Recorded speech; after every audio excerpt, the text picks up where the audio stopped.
Mau tanya ini masalah dalil baca Yasin di malam nisfu Sya'ban itu saya. Hmm. Minum dulu biar nggak emosi, biar nggak salah paham. Banyak yang, wah itu haram tuh. Bid'ah ngono ya. Nggak ada contohnya dari Nabi. Padahal kita kan ngaji gitu loh. Nah. Kecuali kita nyanyi-nyanyi boleh beda Iya itu. betul. Minum biar nggak emosi. Minum biar nggak emosi dulu.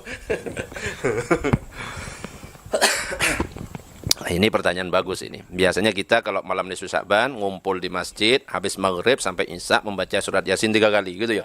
Terus habis Yasin pertama doa. Habis Yasin kedua doa lagi. Habis Yasin ketiga doa. Dan yang mimpin itu siapa? Saya. Ya sudah. Apakah ada dalilnya? Jadi dalilnya sebenarnya banyak sekali. Tapi di antaranya seperti yang disebutkan di dalam kitab Asnal Matalib halaman 234. Disebutkan wa amma qira'atu surati Yasin lailataha ba'dal maghribi. Nah ini, adapun membaca surat Yasin pada malam nisfu Sya'ban setelah maghrib, ya kan?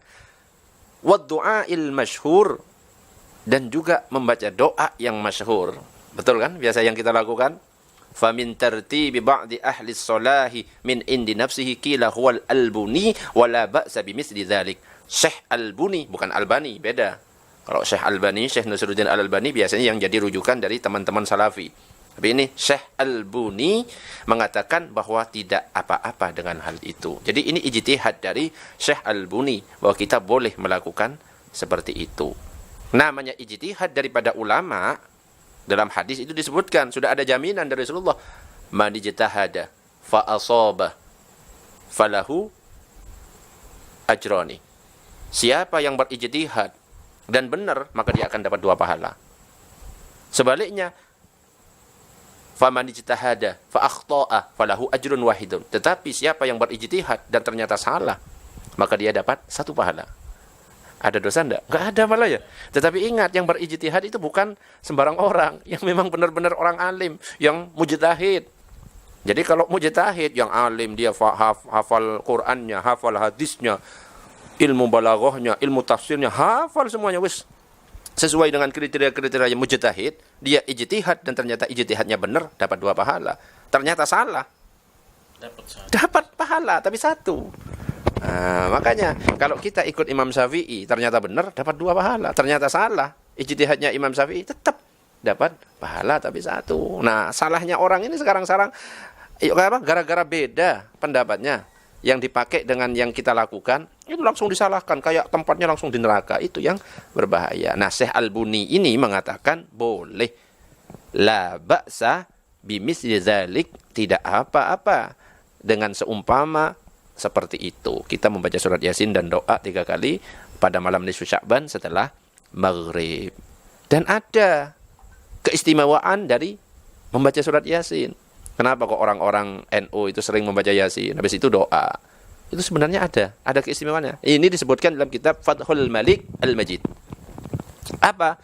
Wa min khawasi surati Yasin, di antara keistimewaan surat Yasin, kama qala ba'duhum an taqra'aha lailatan niswi min Sya'ban, seperti yang biasanya kita lakukan di malam nisfu Sya'ban, ya, membaca 3 kali.